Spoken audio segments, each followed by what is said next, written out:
Actually, wait, no. You're actually correct here.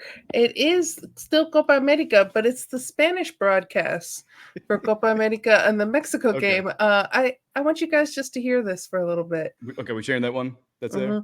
Okay, sorry. Houston, tenemos un maldito problema, doctor. Se está lesionando el capitán. En inglés es we have a fucking problem. In English, we got a fucking problem. Big problem. Big problem.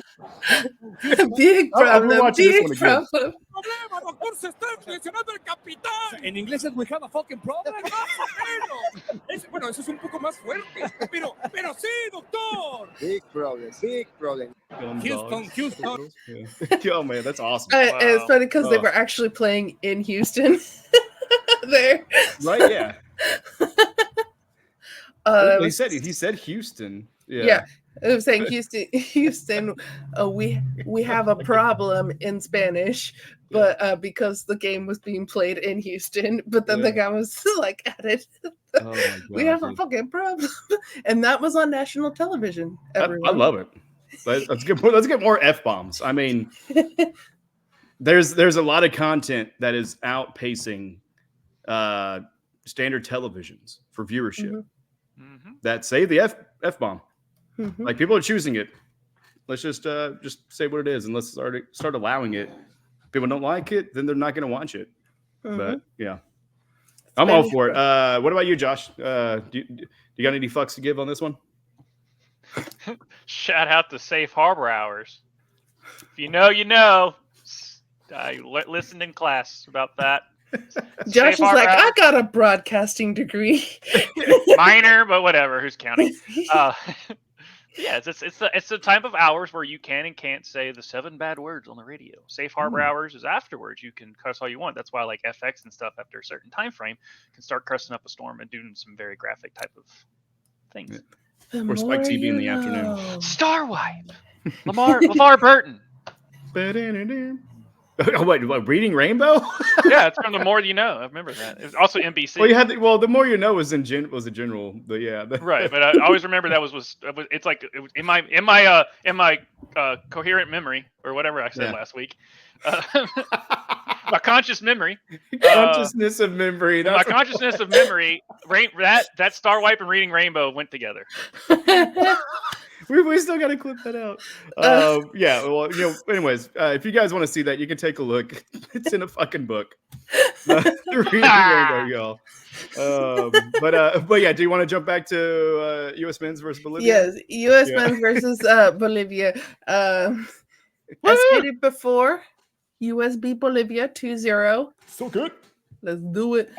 We could have won by way more than that, and I hope our missed chances don't mess things up for us when it comes to goal differential in our group, because we could have scored a lot more on them. Bolivia is a bad team. They're a very bad team. They only do well at home in the altitude, and there's no altitude for them here in the United States. So they played in Denver. And we got Christian Pulisic scores a goal in the third minute. I know. We only had to wait 3 minutes. Is this one we're sharing, by the way? Yes. Okay. Sorry. Didn't have it on there. Give me a quick sec. Yeah, if you want to set it up.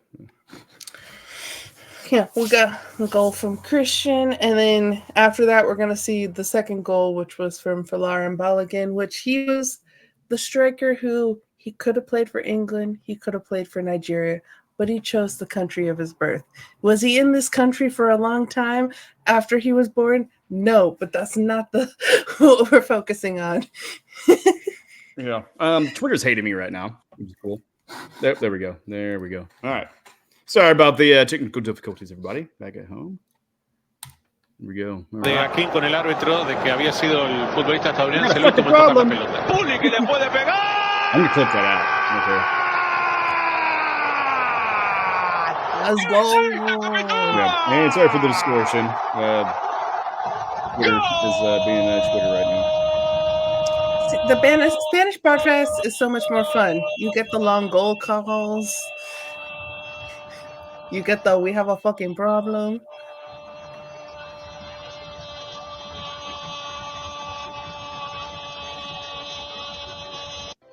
What? Yeah, they cut him off. They cut his ass off. He's like, oh, they're like, shut up. Cut the cast. Cut. Well, that dude can definitely like circular breathe, right? Yes. You know what I'm talking about as far as typically trumpet and horn players. Being able to you watching soccer? Nah. I mean, you watching opera? Nah, soccer. Yes, yeah. Figaro, goal! Yeah. I spoke for Lauren Braligan. He scored the second goal in the 44th minute. Oh, yeah. Hey, you know, after that long goal, do you know what he said? Do it. That's like it. I did that just so I can see the disappointment in Josh's face. Oh, that was him finishing goal. Oh, dude, that was electric. Christian Polo se recibe la pelota, atacan 4, defienden 3 y la hace bien Estados Unidos. Balogun tiene la pelota, Balo le puede pegar. Yeah. Good goal. Good goal. Pulisic and Reyna played really good in this game. Balogun finally got a goal for us again. It's been a while, but we're here for it because he's a really good player, and he hasn't had as good as a year for his club season this past year than the previous one. But I'm glad that he's gotten some confidence again in getting a goal for us. Pepe missed some shots when he came in for Balogun, and I just wanted Pepe to get a goal so bad, not just like for the U.S., but for him as well, because he deserves it. He deserves all good things, but he'll get a goal next time.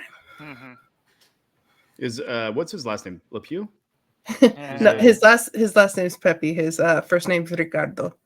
Oh, okay. He's Mexican American. He could have played for Mexico, but he chose us. Take Spanish and get a B. Okay, well, I hate how the main website has the roster. By the way, it's like we'll show 3 players at a time that you got to scroll through. Like, anyways, I was gonna look it up just so I could try to provide a little feedback, but I can't. Josh, do you have any feedback that you can provide on the U.S. men's national team and their 2-0 win against Bolivia? Which I don't know. Maybe it's technically a win, but is it really a win if we could have done better? So, how we played against Colombia, I'll take any win after this time. So, tie against Brazil, win against Bolivia. I don't care what altitude, whether it's 3,000 miles in the air or below sea level in Atlantis. Kick their ass. That's going to be where the next game is, in Atlantis. Going on with our soccer world, this is the summer of soccer. We got Copa America. We got the Olympics coming later. But we also have the Euros going on right now, which we're really not focusing on the Euros because screw those Europeans. We're focused on the Copa America, which the U.S. are playing in. But there was a funny video that I wanted to share with everyone. Unless something crazy happens until we get to the knockout rounds, we're really not going to focus on the Euros. But here's after England's 1-1 draw with Denmark. That's it, lads. Pass it around the back again. Now lose possession. Good. A lot of people say they find watching England frustrating. Not me. I like it. Sideways. Cool Twitter. Other way. Sideways again. Now backwards. Yes. Yes. Playing decent football for a grand total of 13 minutes. Oh, that is a lovely move. Proper purring, I told you. Getting that goal. Get it! Yes! Then sitting on a vulnerable lead and refusing to play football for the rest of the game. Come on, concede possession now. Oh, that's languid. Yes.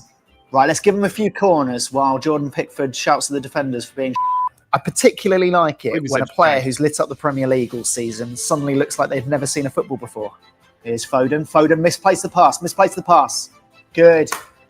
Go missing, Harry. Go missing. And then the one player who plays well subbed off Harry does that every time. He replaces them, just does cool.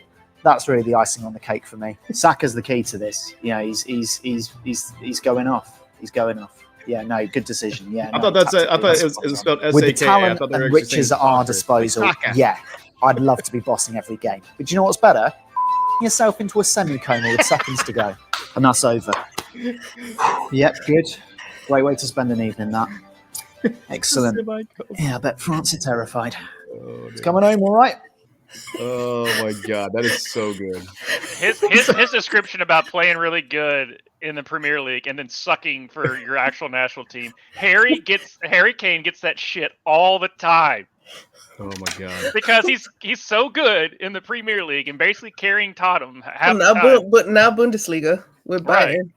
Right, but he's been, and then every time he's allergic to winning. Allergic to winning when it comes, especially when America plays them. It's just like, Harry, you are the best player on the field by far, and he still doesn't know how to play sometimes. Go missing, Harry. Go missing. Go missing, Harry. I was like, yes, exactly. I was saying that in my mind. I'm like, Harry Kane is terrible when it comes to that international play. Man, I wish I had that as like a burn to like people like back in the day when you had like kids on the milk carton, like, go missing, Harry, go missing. Yeah, and horse racing, it's where they finish, they're still running. And Saka is one of their players. Bukayo Saka is his name, so it's not soccer. Saka. Isn't he with West Ham? Saka? No. I was thinking of another guy.